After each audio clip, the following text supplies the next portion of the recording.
12 വർഷത്തെ വനവാസവും 1 വർഷത്തെ അജ്ഞാതവാസവും പൂർത്തിയായി. പാണ്ഡവർ എല്ലാ നിബന്ധനകളും പാലിച്ചു. അവർ ക്രോധത്തോടെയല്ല, സഹനത്തോടെ മടങ്ങിവന്നു. അവരാവശ്യപ്പെട്ടത് അവരുടെ അവകാശമായ രാജ്യം മാത്രമായിരുന്നു. എന്നാൽ ഹസ്തിനാപുരത്തിൽ നീതി അകലെയായി. ധൃതരാഷ്ട്രർ, അന്ധനായ രാജാവ്, അശാന്തനായിരുന്നു. ദുര്യോധനൻ ഒരു സൂചിതുമ്പോളം ഭൂമിയും തിരികെ നൽകാൻ തയ്യാറായിരുന്നില്ല. ഭീഷ്മനും ദ്രോണനും പറഞ്ഞ ഉപദേശങ്ങൾ കേൾക്കപ്പെടാതെ പോയി. രാജസഭയിൽ അഭിമാനവും ഭയവും നിറഞ്ഞിരുന്നു. സഞ്ജയൻ പാണ്ഡവർ നൽകിയ സന്ദേശവുമായി മടങ്ങിയെത്തി. അദ്ദേഹം ധൃതരാഷ്ട്രന്റെ മുമ്പിൽ നിന്ന് പറഞ്ഞു, അങ്ങയുടേതല്ലാത്തതിനെ പിടിച്ചുപറ്റിക്കൊണ്ടിരിക്കുകയാണ്. ലോഭത്തെ ശക്തിയായി തെറ്റിദ്ധരിക്കരുത്. ആ രാത്രി ധൃതരാഷ്ട്രന് ഉറക്കം ലഭിച്ചില്ല. അദ്ദേഹം വിതുരനെ വിളിച്ചുവരുത്തി. വിതുരൻ വന്നു. ആശ്വാസവാക്കുകളോടെയല്ല, സത്യവാക്കുകളോടെ. അദ്ദേഹം പറഞ്ഞു, എന്റെ സഹോദര, അങ്ങയ്ക്ക് ഉറക്കം വരാത്തതിന്റെ കാരണം അങ്ങയ്ക്കറിയാം. കുറ്റബോധമുള്ള ഹൃദയത്തിന് ശാന്തിയില്ല. പാണ്ഡുവിന്റെ മരണം കഴിഞ്ഞ് കുന്തി അവരുടെ 5 പുത്രന്മാരുമായി വന്ന ദിവസം മുതൽ അങ്ങയുടെ മനസ്സിൽ അസൂയ പിറന്നു. വിതുരന്റെ ശബ്ദം കൂടുതൽ ദൃഢമായി. വാരണാവതിൽ അവരെ ദഹിപ്പിക്കാനുള്ള പദ്ധതി അങ്ങ് അംഗീകരിച്ചു. അത് പരാജയപ്പെട്ടപ്പോൾ ഖാണ്ഡവപ്രസ്ഥമെന്ന വരണ്ട ഭൂമി നൽകി. എന്നാൽ അവർ പരിശ്രമത്തോടെ അത് ഇന്ദ്രപ്രസ്ഥമായി മാറ്റി. പിന്നീട് പകിടകളി, വഞ്ചനയാൽ നിറഞ്ഞത്. യുധിഷ്ഠിരന്റെ രാജ്യം, സമ്പത്ത്, സ്വാതന്ത്ര്യം എല്ലാം നഷ്ടപ്പെടുത്തി. അദ്ദേഹം തുടർന്നു, ദ്രൗപദിയെ രാജസഭയിലേക്ക് വലിച്ചിഴച്ച് അപമാനിച്ചു.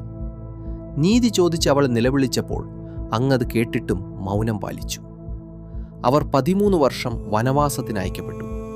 ഇപ്പോൾ അവർ മടങ്ങിയെത്തിയിരിക്കുന്നു. അവർക്കു ന്യായമായി സ്വന്തമായത് മാത്രം ആവശ്യപ്പെട്ട്.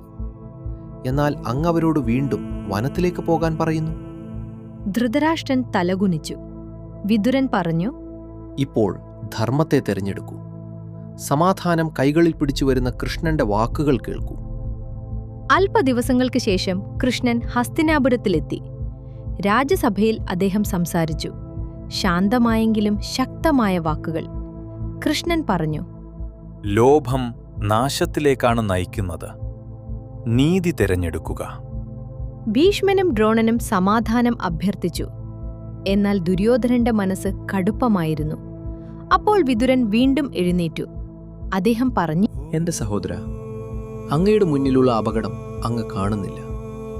ഭീമന്റെ പ്രതിജ്ഞ ഇപ്പോഴും ജ്വലിച്ചുകൊണ്ടിരിക്കുന്നു. പാണ്ഡവർ ഒറ്റക്കല്ല, കൃഷ്ണൻ അവരുടെ കൂടെയുണ്ട്. ഭഗവാൻ നിൽക്കുന്നിടത്ത് വിജയം നിൽക്കും. സമ്പത്തും ഭാഗ്യവും ധർമ്മവും അവരെ പിന്തുടരും. അദ്ദേഹം ഒന്ന് നിശബ്ദമായി നിന്നു.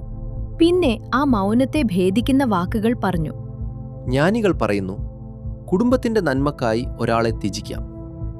ഗ്രാമത്തിന്റെ നന്മക്കായി ഒരു കുടുംബത്തെ, രാജ്യത്തിന്റെ നന്മക്കായി ഒരു ഗ്രാമത്തെ, ആത്മാവിന്റെ നന്മക്കായി ഭൂമിയെ. ദുര്യോധനൻ അങ്ങയുടെ വംശത്തെ നാശത്തിലേക്ക് നയിക്കുന്നുവെങ്കിൽ അവനെ വിട്ടേക്കുക. ദുര്യോധനൻ കോപത്തോടെ മുന്നോട്ട് പാഞ്ഞു വന്നു. ഈ മനുഷ്യനെ രാജസഭയിൽ പ്രവേശിപ്പിച്ചതാര്? എന്റെ പിതാവിന്റെ അന്നം കഴിച്ചുകൊണ്ട് നമ്മുടെ ശത്രുക്കളുടെ പക്ഷം പിടിക്കുന്നു. ഇയാൾ ഈ നഗരത്തിൽ നിന്ന് പോകട്ടെ. രാജാവിനോടുള്ള ബന്ധമില്ലായിരുന്നുവെങ്കിൽ ഇയാൾ ജീവനോടെ പുറത്തു പോകുമായിരുന്നില്ല. എല്ലാവരുടെയും കണ്ണുകൾ വിതുരനിലേക്ക് തിരിഞ്ഞു. അദ്ദേഹത്തെ പിന്തുണച്ച് ആരുമൊന്നും പറഞ്ഞില്ല. വിതുരൻ സഭയെ നോക്കി. ചിലരുടെ മുഖങ്ങളിൽ ഭയം കണ്ടു. വീണ്ടും ഒരിക്കൽ കൂടി വിതുരർ തന്റെ സഹോദരനെ നോക്കി. വീണ്ടും വീണ്ടും ജ്ഞാനത്തേക്കാൾ ദൗർബല്യം തെരഞ്ഞെടുത്ത രാജാവിനെ. എന്നാൽ ഇപ്പോൾ അദ്ദേഹത്തിന് ബോധ്യം വന്നു. ബന്ധം ധർമ്മത്തേക്കാൾ മുകളിൽ നിൽക്കരുത്. വിതുരർ രാജ്യം സേവിച്ചതിന്റെ ചിഹ്നമായ തന്റെ മഹത്തായ വില്ലെടുത്തു. സഭാമന്ദിരത്തിന്റെ വാതിലിലേക്ക് നടന്ന് ആ വില്ല് അദ്ദേഹം ശാന്തമായി കവാടത്തിന്റെ അരികിൽ വെച്ചു.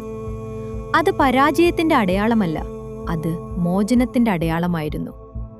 ആ നിമിഷത്തിൽ വിതുരൻ അദ്ദേഹത്തിന്റെ ആയുധം മാത്രമല്ല, ബന്ധനങ്ങളെയും ഇറക്കിവെച്ചു.